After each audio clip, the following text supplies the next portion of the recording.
Hello everyone, I'm Squallcasting. I hope you're doing well today. I've got a glass of blueberry juice and it is delicious. But you know what's even better than blueberry juice? This game of StarCraft 2. I realize that was a bit of a lame intro, but I don't care. So I'm just trying to have fun, just like Thorzain. Thorzain hopes that Sase is enjoying himself. Now, these are our two players, Thorzain and Sase. It is the third game of a best of three. The first game Sase took. He built for himself an incredible lead by doing honestly, a brilliantly timed warp prism drop right as Thorzain moved his army out to attack. And then just continued building on that lead until he won. In the second game, Thorzain managed to have probably the best bio engagement against Colossus Ball I've ever seen, where he had an arc that was like 300 degrees. You know, like it was about that was probably the best bio arc I've ever seen, or concave, I guess you could say, and basically managed to crush the force with very few losses of his own. And Sase tried a tech switch, didn't quite work out. All his High Templar got EMP'd into the ground, and he lost that game. So now they are third game here. We'll have to see what happens. Both players opening pretty similarly to how they did in the previous games. Sase only has one gas so far. Last game he did get two pretty quick. So we will see if he goes for that, or if he goes for maybe a one gate expand or something like that. We'll see what he does. Thorzain, I would not be surprised if we saw him do another one max gasless FE. He's been doing that. He's done that in the previous two games, so he definitely seems to like the build. It does seem pretty darn safe, as you're able to get a bunker up pretty quick and generally manage anything that would come in at you. And yeah, so Sase is taking his second assimilator, so not going to be any sort of 4-gate shenanigans. Both players kind of going with what they know and what they practice. That's quite often a good plan.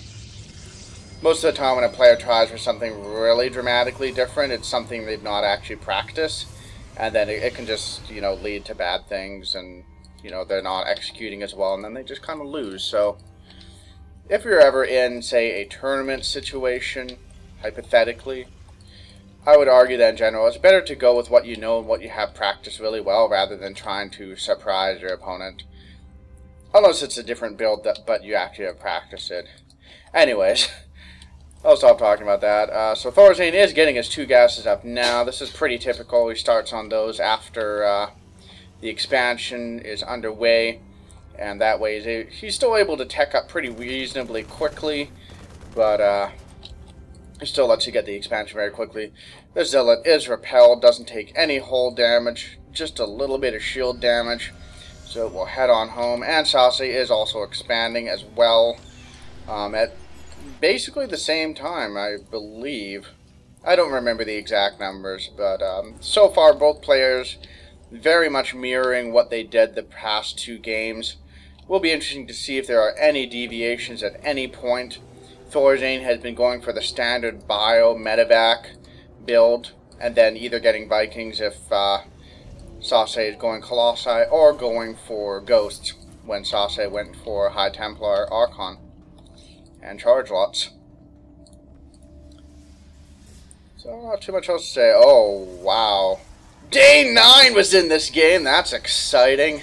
I guess there was a little bit of lag.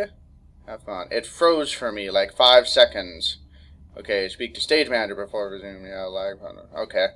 I guess they were maybe having some potential connection and or computer issues, so just pause for a little while to let things smooth out. Always a good idea. Sase looks like he wants to do a little bit of early pressure, as he does have that forward pylon. Gonna scoot up there with the stalker, get an idea of what's going on, but he should be, you know, he won't really be able to accomplish too much with that bunker and that marauder there. Yeah, so I'm not sure what he's trying for here. I mean, a bunker plus 2 supply depots is pretty darn safe. Like, I don't think Thorzain can engage this army directly, but neither can Sase push up the ramp and end things. And Thorzain already had a few SCVs pulled and ready to go. He is building another bunker. He's finishing this wall, which will significantly reduce the effectiveness of the Zealots as they'll get kind of bunched up trying to hit that bunker. But Sase just continuing to warp in. His base there is finished, but hasn't really saturated it very well yet. And it looks like he wants to be aggressive. And here we go. Zealots charging on up. This wall here not quite finished. Force fields going down, preventing the repair. The bunker goes down. Marines inside get chopped up almost immediately. And wow, this is working a lot better than I thought it would. Second bunker does go down. Lots of SCVs being pulled to engage in the battle. Not too many of Thorzain's units have died, though. Yeah, it looks like Sase needs to pull back for the time being. He did lose all of his Zealots, so he no longer had those soaking up damage up front. Thorzain's army is fairly damaged, and Sase's army is regenerating shields now. So Sase looks like he wants to continue with the aggression. Going to push up here before the bunker finishes. And SCV's pushing forward, trying to repel this force. Sase is starting to lose sentries and stalkers now, and I don't think he can defeat this with just the stalker force. There's a few too many marauders. Marauders are incredibly good against stalkers, and this bunker might actually get finished. Nope, snipes it off, and now he's just kiting, killing SCVs. How many has he killed? Wow, he has killed 17 SCVs. So Thorzain defending pretty well, but in a bit of a rough spot. He is not that far behind in economy, as I do believe Sase has stopped pro production altogether. Yeah, he has. And Thorzain doesn't have mules. So another engagement here. Zealots soaking up damage, but dying very quickly. And the SCV Marauder force pushing back the Stalkers. And he does have Stim now, so that greatly increases the effectiveness of his army. Two more Marauders join up with his force. And I think Sase needs to pull back now. I don't think he can defeat an army that has Stim, especially with this many Marauders. Stalkers just don't fare well against Marauders at all. But he wants to keep going for it. Has four more Zealots. They start soaking up damage, pushing forward, trying to get some of the Marauders. He does pick a handful off, and this bunker just is not getting rebuilt no matter what. Thorzain amazingly gets the cancel, canceling it as there are bolts flying through the air to kill it. Sase warps in another round of Zealots, and he's going for it again, just keeping the pressure on. Wants to end the game as quickly as possible. Don't know what that Zealot's doing. It was just in hold position? That was odd. Wonder if that was a mistake. Must have been. It wasn't attacking at all. If you got attacking units, you should probably attack with them. And Sase trying to cycle some of his Stalkers back. And Thorzain just continuing this defense. And the bunker finishes up, and I think that's going to end things. He does not have the force fields available to prevent the bunker from being repaired. Does snipe off a few more SCVs, but at this point, I think he needs to head home. And oh my goodness, 37 SCVs killed. Thorzain is now down to 16 SCVs. So his income is really hurting compared to Sase. And I would say that, yes, Sase did lose a ton of stuff, and Thorzain defended that well, but he lost so many workers. And Sase heads home. He's content. He's dealt economic damage and put Thorzain back. The one area where Sase is behind, though, is tech. This robo facility isn't even done yet, but the starport is done for Thorzain. So while Thorzain was defending that, he was continuing to tech, which is a very wise move. And he will have a window where he will have a tech advantage over his opponent. And those mules definitely helping to equalize him a bit as far as economy goes. But Sase has nearly double his workers, has nearly double the workers of Thorzain. So he's definitely in a pretty good spot. We'll have to see if Thorzain is able to make something happen with these medevacs to get himself back in the game. We may see him try to drop. He does seem to like dropping. Or he might just go for an attack straight up the middle. Stim units become so much more effective with those medevacs helping to keep them alive. He will pick off this pylon, prevent future warp-ins, always a good move. Sase does have an observer moving out now, so he will be able to, he should be able to scout this army, depending on Thorzain's move path. And yeah, that observer will get out just in time to see that force. He should be able to see it. Yep, he sees it out of the corner of his eye. He knows it's there. Hopefully the observer doesn't get picked off. Or maybe he's trying to bait a scan. Actually, at this point, Thorzain wouldn't want to burn a scan on that because he needs the mules. He needs the income. Got a second observer out now. He's going to position that around the map. What's he making? So he's making immortals. He's getting armor, and he's getting his third. So I feel like this push that's going to be coming from Thorzain shortly will be pretty scary. And okay, he does decide to scan after all. Feels like he's recovered enough economically. He is catching up on workers. And with mules, he's actually got a little bit more mineral income than Sase. And here we go. Yep, we got a drop coming up. I feel like if Sase will be able to defend this well without losing too much, he will still be in a commanding lead thanks to having that third finished already. But if he doesn't react fast enough, you know, 5 Marauders with Stim will chew through this Nexus in seconds. His army's here. Drop is about to come in. Has he seen it yet? He sees it just now. We'll see if he responds. He does have a force down here to potentially flank. And here we go, moving the army up. Focusing the Nexus. Will Sase get there in time? No, it looks like he's just deciding to pull back and defend there. But in the time that he spent doing that, the Nexus did fall. Very nicely played by Thorzain, getting the Nexus, and only loses health. And we got another drop in the main. Oh my goodness, how many workers have been killed? Okay, it looks like Sase did manage to run most of them away. He is arriving now to defend that, but oh, killing the Forge right before +1 armor finishes. Very nice move by Thorzain, setting his opponent back just a little bit as far as tech goes. Always a good move. And did he send another medevac in? I thought there were 2 medevacs earlier. Okay, could be there was some more action there that I missed. I'm not too sure. Thorzain still behind on supply, but I feel overall those drops were quite effective for him. He did manage to deny tech and snipe a third. So he's trying to crawl his way back into things. He does have a Ghost Academy up now. Does seem to like mixing ghosts in, even if it's a Colossus army. And I would argue that's a good move. EMP is just so potent. All you need is 2 or 3 ghosts to remove potentially hundreds of hit points worth of shields. And Thorzain definitely seems to have good control with his ghosts and EMPs, quite often hitting an awful lot of units with them. So Thorzain just holding the central watchtower will help him keep an eye on things. His third is finished. Not sure. Oh, never mind. I thought it was floating over. Okay, his third is under construction now. Ignore what I said earlier.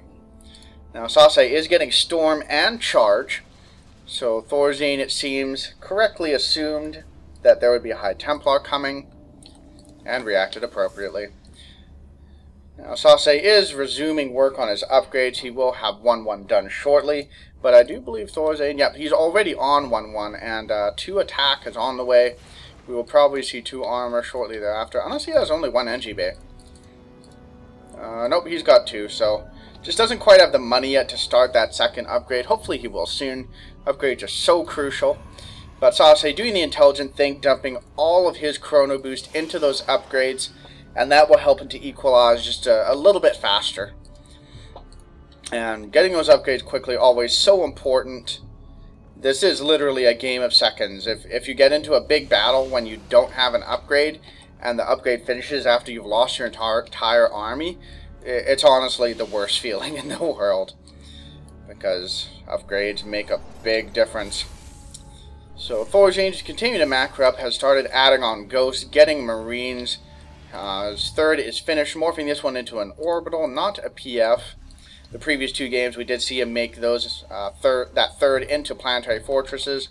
But based on where the third is on this map, I feel like it's a lot safer to make it an orbital, because it's so close to the second base. And Sase taking his 4th now. Wants to try to stay ahead as far as economy goes. He does still have the lead in terms of army supply, but honestly is still behind on the tech just a little bit. So both players just playing passively. Quantic has quite a few observers on the map. Wow, 3 observers. I like seeing that. So often you'll see players just get just 1 observer and that's it. But having multiple observers just gives you a lot more options. You can position them around the map and just have more information in general. It probably helps that they build a bit faster too now, and they also I think they reduced the price of them like 6 months ago or something. They went down from 100 gas or something to 75. I believe that's what it was. They might have been 50 minerals before too. I don't quite remember. But yeah, they're pretty cheap now, and they're just so valuable for getting that intel. Now Thorzain does catch wind of this fourth. I do think he will try to push in there or potentially somewhere else. Try to punish Sase for being a little bit greedy economically. Thorzain does have a lot of ghosts now. He does have cloak on those, so could potentially do some special tactics in the form of, well, in Terran form. And yeah, it looks like we're gonna have a big engagement here. Archons, Stalkers, Charge Zealots, and Immortals. But wow, Sase doesn't quite seem to want to engage into this. Not sure what he's doing. He is sacrificing that fourth. Could be he didn't want to engage in that more narrow choke. There are ghosts there now. They do get an EMP off, taking out the energy on 2 High Templar. This High Templar will have a storm in just a second. So Thorzain will need to watch out for that. But I feel like Sase may have waited too long here, because Charge Lord Archon is not as effective once you get to super big armies. You know, it's a good composition for a mid-sized force when you're at, say, 100, maybe 150 supply. But once you get up to 200, its effectiveness does dwindle. See here, Thorzain is on 2-2. 3-3 is on the way. Sase is also on 2-2, but has not yet started 3-3. He is getting Colossi now, so I feel that's a good move. Thorzain does not have any Vikings, although he's building some right now, so obviously he has a beat on that somehow. There's probably a scan at some point. But Colossi plus Archons is honestly a bit terrifying for Terran, because that's just so much AoE. Looks like we might have an engagement here. Sase throwing down a defensive storm. That storm doesn't really do anything at all. And both players just kind of posturing a bit. Wow, Thorzain stimmed basically his entire army. That's going to burn off quite a lot of energy. That could be intentional. He doesn't want these medevacs getting one-shot by feedbacks. You will occasionally see players intentionally stim their army for no reason, just to burn off a little bit of energy so their medevacs don't die instantly, because that's always awful. And Sase has rebuilt this fourth. He's filling out a handful of cannons to help keep it safe, and he does have a High Templar there. Looks like Thorzain wants to go attack that base yet again. Sase is trying to secure a fifth. Thorzain has taken his fourth as well. Looks like Thorzain has an idea that base is up there, wants to go up there and punish it. Doing a little bit of damage there. Stalkers blink forward, pick off 1 Viking. And both players just not wanting to engage head on. There's just a lot of back and forth. We've got snipes going down High Tempo. Looks like Sase may finally be going for it. Or not. Or maybe yes. I don't know. He keeps changing his mind. Lots of posturing. Vikings trying to get some shots off on the Colossi, but instead each a bunch of Stalker bolts. And here we go. Finally, we got an engagement. Sentry gets a Guardian Shield off. Don't have any storms yet. There's a storm. Big storm catching a lot of units. Big blink forward, wanting to be really aggressive and kill this army. And it's hard to say. Thorzain is plummeting in supply, though. Wow, yeah, Sase definitely won that engagement. All these ghosts are still cloaked, though, and there's no observer there to see them. So they are picking off a lot of units for free. That's got to be a little bit frustrating for Sase. But he's killed the main ground force of Thorzain, so he's going to swing forward and try to deal a killing blow now, or at the very least, a fatal blow. These ghosts continuing to pursue, starting to run out of energy. And here we go, pushing straight up the front. Only a handful of bio there, and Vikings. Stalkers blink forward to pick off the Vikings. They kill all the bio. And this may be it for Thorzain. Observer finally arrives. All the ghosts die. And GG, well played by Thorzain. Or rather, Thorzain said that. So, well played by Sase, I should say. But, wow, yeah. So Sase just opening with a very aggressive stance early on in the game. Managed to kill a ton of SCVs and just kind of backed off, built up an army. generally stayed ahead. Thorzain did some good drops, but in the end, Sase's army control was just a little bit better, and so he won the game, taking the series. So thank you guys for watching my cast. I do hope you enjoyed it. Please do like, subscribe, and leave comments in the comment section below. I really want feedback about my casting style. I would love to hear what you like and dislike about it so I can try to become a better caster. Alright, we'll see you guys in my next video.